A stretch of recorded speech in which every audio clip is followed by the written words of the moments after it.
Let There Be Light by Horace Fyfe. The two men attacked the thick tree trunk with a weary savagery. In the bright sunlight, glistening spatters of sweat flew from them as the old axes bit alternately into the wood. Blackie stood nearby, on the gravel shoulder of the highway, rubbing his short beard as he considered the depth of the white notch. Turning his broad, tanned face to glance along the patched and cracked concrete where to squat, Vito kept watch. He caught the latter's eye and beckoned. "Okay, Sid, Mike. We'll take a while." The rhythm of the axe's stroke ceased. Red Mike swept the back of a forearm across the semi-shaven stubble that set him as something of a dandy. Wordlessly, Big Sid ambled up the road to replace Vito. "Pretty soon, now," boasted Mike, eyeing the cut with satisfaction. "Think it'll bring them?" "Sure," replied Blackie, spitting on his hands and lifting one of the worn tools. "That's what they're for." "Funny," mused Mike, "how some keep going on and others bust. These must have been working since I was a little kid, since before the last blitz. They don't have to do much, 'cept in winter when they come out to clear snow. All they do is put in a patch now and then." Mike stared moodily, and the weathered surface of the highway, and edged back to avoid reflected heat. "It beats me how they know a spot has cracked." "I guess they are machines to run the machines," sighed Blackie. "I don't know. I was too young, okay, Vito?" Then, relieving pair fell to. Mike stepped out of range of the flying chips to sit on the edge of the soft grass, which was attempting another invasion of the gravel shoulder. Propelled by the strength of Vito's powerful torso, a single chip spun through the air to his feet. He picked it up and held it to his nose. It had a good, clean smell. When, at length, the tree crashed down across the road, Blackie led them to ambush he had chosen that morning. It was 50 yards up the road toward the ruined city, off to the side where a clump of trees and brushes provided shade and concealment. "Wish we brought something to eat," Vito said. "Didn't know it would take so long to creep up on 'em this morning," said Blackie. "The women'll have something when they get back." "They better," said Mike. He measured a slender branch with his eye. After a moment, he pulled out a hunting knife, worn thin by years of sharpening, and cut off a straight section of the branch. He began whittling. "You damn fool," Sid objected. "You want the busted spot on the tree to show?"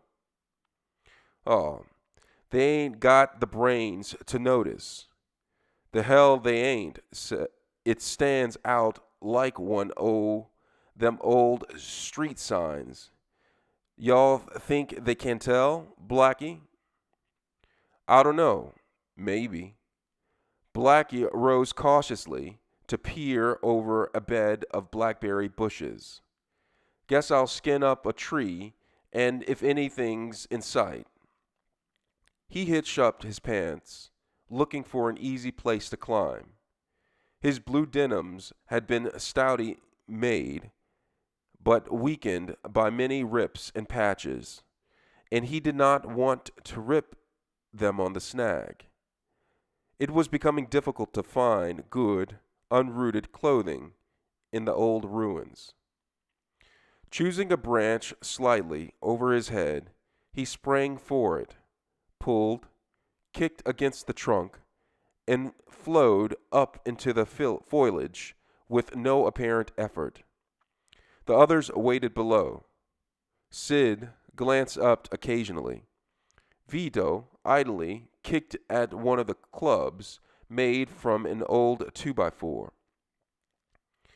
The other lay beneath the piled jackets, but enough of the end protruded to show that they had been chopped from the same timber, gray painted on one side, stained and gouged on the other, where boards had once been nailed.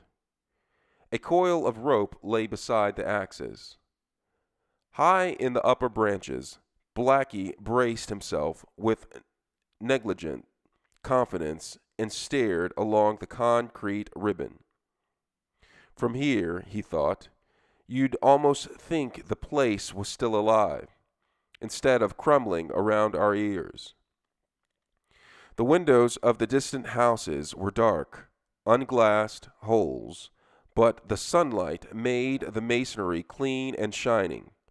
To Blackie, the ragged tops of most of the buildings were as natural as the tattered look of the few people he knew.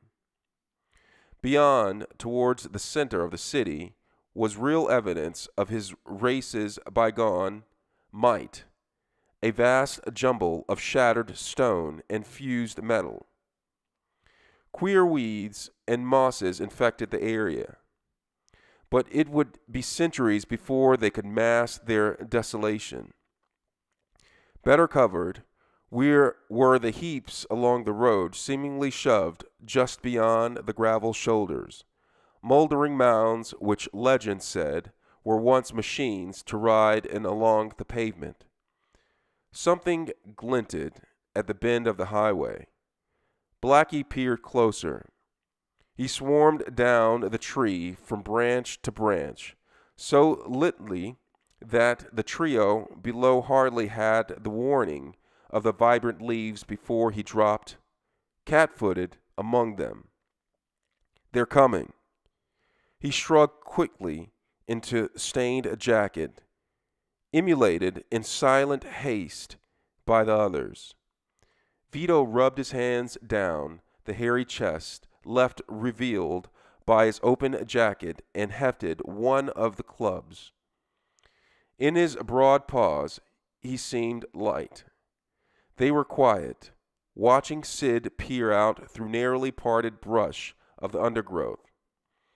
Blackie fidgeted behind him. Finally, he reached out as if to pull the other aside. But at that moment, Sid realized the bushes and crouched. The others, catching his warning glance, fell prone, peering through shrubbery and around the tree trunks with savage eyes. The distant squawk of a jay became suddenly very clear, as did the sighing of a faint breeze through the leaves overhead. Then a new clanking, humming sound intruded. A procession of 3 vehicles rolled along the highway at an unvarying pace which took no account of patches or worn spots. They jounced in turn across a patch laid over a previous unsuccessful patch and halted before the felled tree. The 2 were bulldozers. The third was a light truck with compartments for tools. No human figures were visible. A moment later, the working force appeared, a column of 8 robots. These deployed as they reached the obstacle and explored like colossal ants along its length. What were they after? Asked Mike, whispering, although he lay 50 yards away. They're looking over the job for whatever sends them out, Blackie whispered back. See those little lights sticking out the tops of their heads?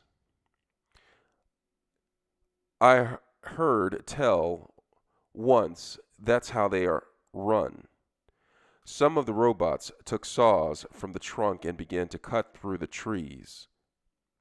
Others produced cables and huge hooks to attach the obstacle to bulldozers. "Look at 'em go," sighed Sid, hunching his stiff shoulders jealously. "Took us hours, and they're half done already."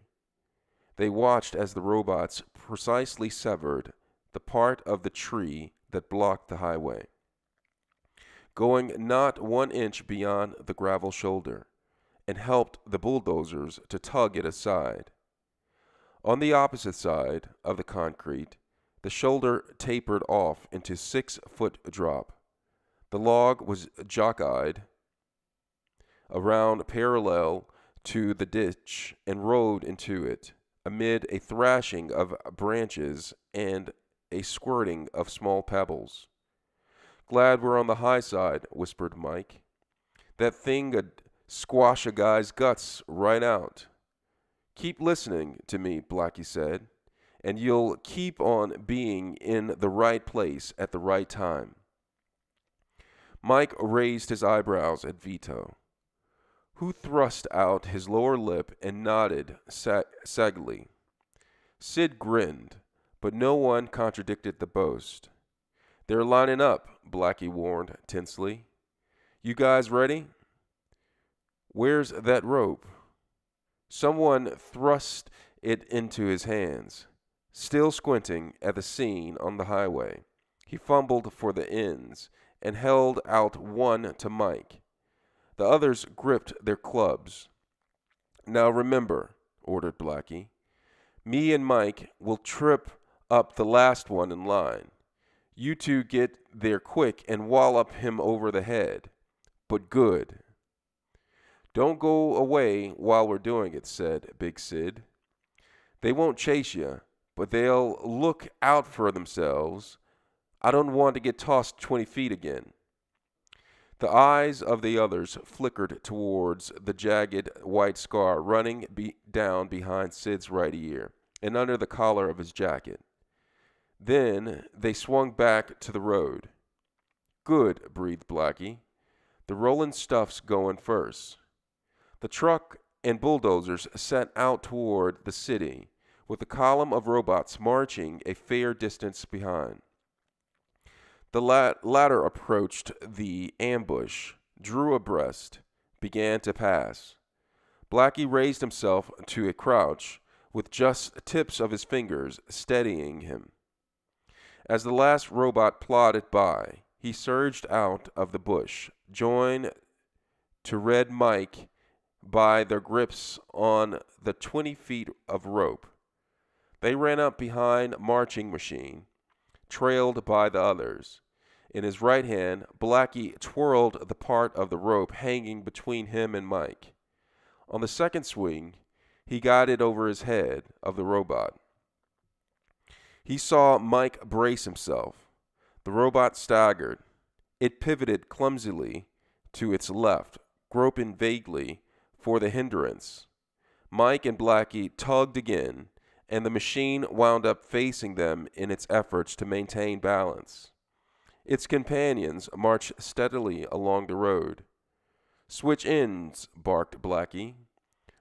"Alert!" Mike tossed him to the other end of the rope and caught Blackie's. They ran past the robot on either side, looping it in. Blackie kept going until he was above the ditch. He wound a turn of rope about his forearm and plunged down the bank. A shower of gravel splattered after him as Mike jammed his heels into the shoulder of the highway to anchor at the other end. Then he heard the booming sound of the robot's fall. Blackie clawed his way up the bank. Vito and Sid were smashing furiously at the floundering machine. Mike danced about the melee with bared teeth, charging in once as if to leap upon the quarry with both feet. Frustrated by peril of the whirling 2x4s, he swept up handfuls of gravel to hurl. Blackie turned to run for one of the axes. Just then, Sid struck home to the head of the robot. Sparks spat out amid a tinkle of glass. The machine ceased all motion. "All right," panted Blackie. "All right, that's enough." They stepped back, snarls fading. A handful of gravel trickled through Mike's fingers and pattered loudly on the concrete. Gradually, the men began to straighten up, seeing the robot as an inert heap of metal rather than as a weird beast in its death throes. "We better load up and get," said Blackie. "We want to be over on the trail if they send something up the road to look for this." Vito dragged the robot off the highway by the head, and they began the task of lashing it to it by the 2x4s. It was about 2 hours later when they plowed it around on a street corner among the ruins and stopped before a fairly intact building. By that time, they had picked up an escort of dirty, half-clad children who ran ahead to spread the news. 2 other men and a handful of women gathered around with eager exclamations. The hunters dropped their catch. "Better get to work on him," said Blackie, glancing at the sky. "Be dark soon." The men, who had remained as guards, ran inside the entrance of polished granite and brought out tools, hammers, crowbars, hatchets. Behind them hurried women with basins and large cans. The original 4, weary from the weight of the robot despite frequent pauses on the trail, stepped back. "Where first, Blackie?" asked one of the men, waiting for the woman to untangle the rope and timbers. "Try all the joints. After that, we'll crack him open down the middle for the main supply tank." He watched the metal give way under the blows. As the robot was dismembered, the fluid that had lubricated the complex mechanism flowed from its wounds and was poured by the women into a 5-gallon can. "Bring a cupful, Judy," Blackie told his woman, a whirly blonde girl. "I want to see if it is good as the last." He lit a stick at the fire as they crossed the littered, once ornate lobby, and she followed him down a dim hall. He pulled aside the skins that covered their doorway, then stumbled his way to the table. The window was still uncovered against the night chill, but it looked out onto the courtyard, shadowed by towering walls. To eyes adjusted to the sunny street, the room was dark. Judy poured the oil into a makeshift lamp, waited for the rag wick to soak, and held it out to Blackie. He lit the wick from his stick. "It burns real good, Blackie," the girl said, wrinkling her nose against the first oily smoke. "Gee, you're smart to catch one of the first day out." "Tell them other dames to watch out how they use it," he warned. "This ought to last a month or more, when we get him all emptied." He blew out the dying flame on the stick and dropped the charred wood thoughtfully to the floor. "Nah, I ain't so smart," he admitted, "or I'd figure a way to make one of them work the garden for us. Maybe someday, but this kind won't do nothing but fix that goddamn road, and what good's that to anybody?" His woman moved the burning lamp carefully to the center of the table. "Anyway, it's gonna be better than last winter," she said. "We'll have lights now,